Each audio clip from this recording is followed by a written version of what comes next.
네, 오늘의 말씀은 출애굽기 40장 34절로 38절에 있는 말씀입니다. 말씀 제가 봉독하도록 하겠습니다. 구름이 회막에 덮이고 여호와의 영광이 성막에 충만하매 모세가 회막에 들어갈 수 없었으니 이는 구름이 회막 위에 덮이고 여호와의 영광이 성막에 충만함이었으며 구름이 성막 위에 떠오를 때에는 이스라엘 자손이 그 모든 행진을 길 앞으로 나아갔고 구름이 떠오르지 않을 때에는 떠오르는 날까지 나아가지 아니하였으며 낮에는 여호와의 구름이 성막 위에 있고 밤에는 불이 그 구름 가운데 있음을 이스라엘의 온 족속이 그 모든 행진하는 길에서 그를 눈으로 보았더라. 아멘. 이는 생명의 말씀입니다. 하나님 감사합니다. 오늘의 말씀은 만나러 가는 길이라는 제목으로 함께 여러분들과 은혜를 나누고자 합니다. 제가 어느샌가 서구청에 이제 새벽에 차량 운행을 마치고 집으로 돌아갈 때쯤이면은 뭔가 신기한 구조물이 생긴 것을 보게 되었습니다. 그것은 뭐냐면은 신호등이라고 하면은 보통 횡단보도의 신호등은 이제 우리 눈 높이에 맞춰서 신호등이 설치가 되어 있는데요. 서구청 사거리에 있는 곳을 가보니까 바닥에 빨간불, 초록불로 신호등 표시를 해놓는 것을 보게 되었습니다. 분명히 낮에도 그것이 켜 있었겠지만 그것이 밝기 때문에 잘 티가 안 나는데 밤에 보니까 발 밑에 파란색으로 초록불을 상징하게 되고 또 빨간색으로 멈추라는 신호를 주는 것을 보게 되었어요. 그러면서 이게 요즘 핸드폰을 보는 사람들이 참 많은데 사고가 많다는 이야기를 들었는데 그런 것도 방지할 수 있고 또 외관적으로 참 세련돼 보이는 그런 것을 잘 설치해 놓은 것 같습니다. 신호등이라고 하는 것은 길을 갈 때에 신호등을 통해서 멈추거나 또는 가게끔 합니다. 우리의 목적지라고 하는 것이 정해져 있지만 신호등에 따라서 우리는 걸어가기도 하고 멈추기도 한다는 것입니다. 우리들의 삶 또한 마찬가지예요. 우리의 목적지는 사실은 여러 가지의 꿈과 희망과 하고 싶은 것들이 많이 있을 수 있지만 결국은 최후의 목적지는 우리가 이 땅에서의 삶을 정리하고 천국으로 가는 것, 죽음의 삶을 우리는 나아가고 있는 것은 맞아요. 그렇기 때문에 결국은 어쨌든 천국에 가는 백성으로서 우리가 살아가는 거에 대한 목적지는 정해져 있는데 거기까지 가기 위해서 멈추거나 가거나 또한 신호등의 상황을 봐서 돌아가기도 하는 그런 일들이 우리의 삶 가운데서도 있었다고 하는 것입니다. 그런데 우리의 인생이라고 하는 것이 마치 신호등처럼 하나님께서 빨간불을 보여주시면 멈추고 파란불을 보여주면 가게 되는 그런 것이 즉각적으로 눈앞에 있으면 얼마나 좋을까 상상을 해보는데 오늘 우리가 읽었던 출애굽기에 그런 식으로 하나님께서 신호등과 같은 역할의 무언가를 이스라엘 백성들에게는 허락하셨어요. 아마 한 번쯤은 들어봤을 텐데 출애굽을 한 이스라엘 백성들이 광야에 나아가자 하나님께서는 구름 기둥과 불 기둥으로 그 이스라엘 백성들을 인도하셨어요. 우리가 읽었던 것처럼 성막 위에 하나님께서 구름 기둥이 멈춰 있으면은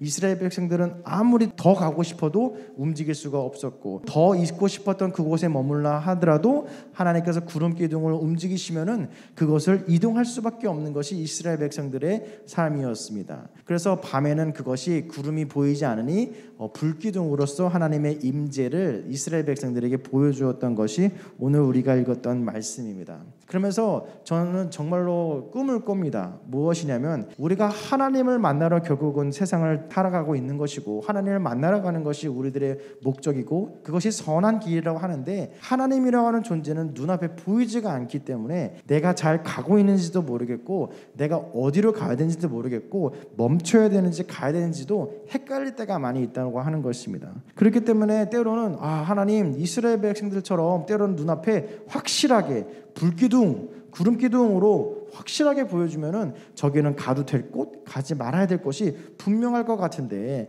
조금 더 확신한 뭔가 하나님을 좀 알 수 있는 그런 사인이 있으면 좋겠습니다라는 것이 저만의 생각이 아니라 모든 신앙인들의 마음일 것 같아요. 그래서 그 응답을 듣기 위해서 많은 사람들은 기도를 하기도 하고 말씀을 보기도 하고 설교를 듣기도 하고 열심히 신앙생활을 하기도 하는 것을 우리는 볼 수가 있습니다. 그런데 오늘의 말씀 가운데에 이러한 뭔가 하나님께서 우리에게 사인을 주면 좋겠고 응답이 있었으면 좋겠다라는 그것 가운데에 오늘의 출애굽기 40장 34절로 25절에는 이런 말씀이 있습니다. 여호와의 영광이 성막에 충만함에 모세가 회막에 들어갈 수 없었다라고 되어 있는 것이 있습니다.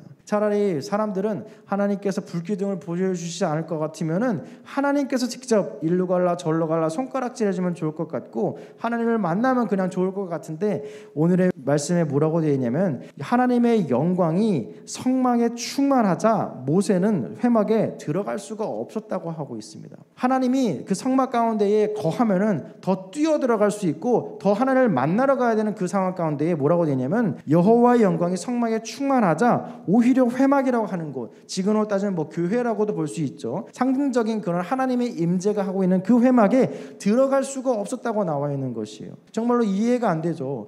회막에 영광이 충만하면 더 많은 사람들을 보게 되고 더 많은 사람들에게 하나님을 만나러 오세요, 하나님이 여기에 있습니다를 보여줘야 되는데 들어오지조차 못하게 했다는 것이에요. 하나님이 우리의 믿음의 사람들과 거리를 두는 건가, 선을 긋는 건가, 이런 것인가 생각을 해보는데 그것이 아닌 것이에요. 무엇이냐면 민수기에도 어떤 말씀들이 있냐면 솔로몬이라는 왕이 그 성전을 하나님께 바치는 이야기가 등장을 해요. 그때에도 솔로몬이 성전을 바칠 때에 그 성전에 하나님의 영광이 임하자 많은 제사장들이 들어가지를 못했다고 하는 거예요. 하나님의 영광이 너무나도 밝고 빛났기 때문이에요. 그래서 와, 하나님의 영광을 그러면 바라만 봐야 되는 건가? 하나님을 만날 수는 없는 것인가? 하나님께 직접적인 사인은 우리는 받을 수 없는 것인가라는 생각이 들게 되는데 여러분들에게 한 가지 중요한 이야기를 해주고 싶어요. 이 땅 가운데 예수님께서 우리에게 오셨던 것의 가장 큰 역사적인 사건 중에 하나가 뭐냐면 성전의 휘막이 위에서 아래로 쪼개짐으로써 우리가 더 이상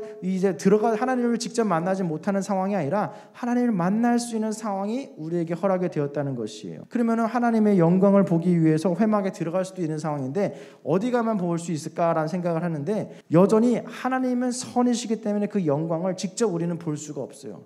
그러면서 예시를 하나 들어드릴게요.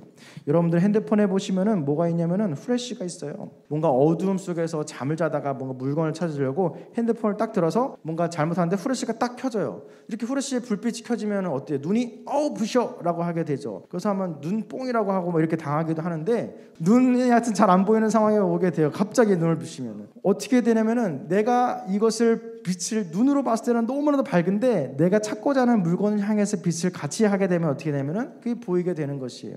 그래서 많은 사람들이 빛을 비출 때에 밝은 것을 원하게 해서 눈에다 밝은 것을 비추는 사람은 아무도 없고 내가 보고자 하는 것을 같은 방향으로 빛을 비추게 되는 것을 보게 됩니다. 한마디로 하나님의 영광이라는 것을 내가 보기 위해서는 마치 태양을 내 맨눈으로 보겠다고 막 쳐다보는 사람과 같은 어리숙한 사람이 될 수밖에 없는 것이에요. 그럼 하나님의 영광을 어떻게 하면 볼 수 있을까?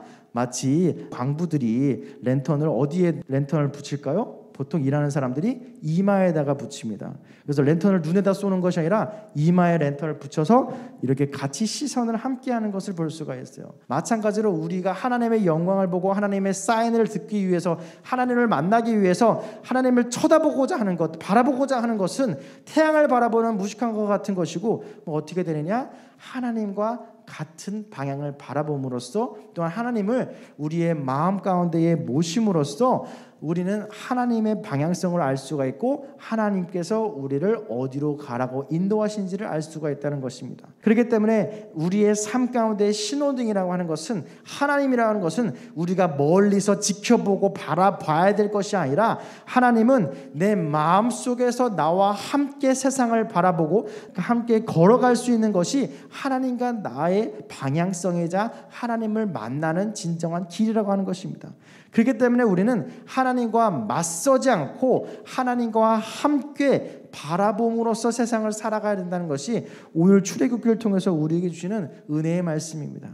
이스라엘 백성들 그때에는 불기둥과 구름기둥으로 멀리서 하나님을 바라보는 시대였다면 이제는 예수 그리스도께서 우리 이 땅 가운데에 오심으로써 성전의 휘막이 갈라지고 또한 하나님께서 나와 함께 내주하심을 우리가 인정함으로써 하나님과 싸우거나 맞서는 것이 아니라 하나님과 함께 바라봄으로써 더 이상 눈이 부시고 바라볼 수가 없는 그 영광 가운데에 하나님을 멀리 두는 것이 아니라 내 마음 깊숙이 하나님을 모셔서 하나님과 함께 바라보고 하나님과 함께 걸어가고 하나님과 함께 길을 물어볼 수 있는 그러한 삶이 우리들에게도 이어질 것이라는 것입니다. 그렇기 때문에 우리가 하나님을 만나는 방법은 두 가지로 요약할 수가 있습니다. 예수 그리스도를 인정하며 내 안에 모시기, 우리가 예수께서 이 땅에 오신 것은 정말 특별한 은혜예요. 이전까지는 예수님은 영광을 받기만 하시는 분이고 멀리서 지켜도 볼 수 없을 만큼 영화로운 분이셨는데, 예수 그리스도께서는 이 땅 가운데 우리들 가운데 오셨고 또한 우리들과 함께 성령님과 하시기 때문에 우리 안에 모실 수가 있는 것이에요. 그저 후레쉬를 내 눈으로 보겠다, 하나님의 영광을 보겠다, 밝은 그 선한 길을 보겠다라면서 무식하게 태양을 바라보는 것이 아니라 그저 태양보다 더 밝으신 하나님을 내 안에 모심으로써 내가 바라보는 그곳이 밝은 곳이 되고 내가 있는 그곳이 하나님께서 인도하시는 그 길일 수 있는 것으로 우리는 나아갈 수가 있다는 것입니다. 두 번째 하나님을 만나는 방법은 이것입니다. 내 안에 하나님의 역사에 반응하기. 우리가 하나님을, 예수님을 우리의 마음 가운데 모심으로써 세상을 살아갈 때에도 우리가 바라보는 것을 함께 보고 우리가 함께 예수님과 동행하는 삶을 살아가는 것은 분명합니다. 그렇다면 이제는 옛날과 같은 구름 기둥과 불 기둥과 같은 우리에게 하나님의 은혜의 사인이 없는가? 그것은 또 아니라고 하는 것입니다. 마치 신호등이 빨간불이 켜졌을 때 우리가 멈추고 파란불이 켜졌을 때 갈 수 있는 것처럼 우리의 신앙의 삶 속에서도 여러 가지의 모습으로 불기둥과 구름기둥은 아직도 존재한다고 하는 것은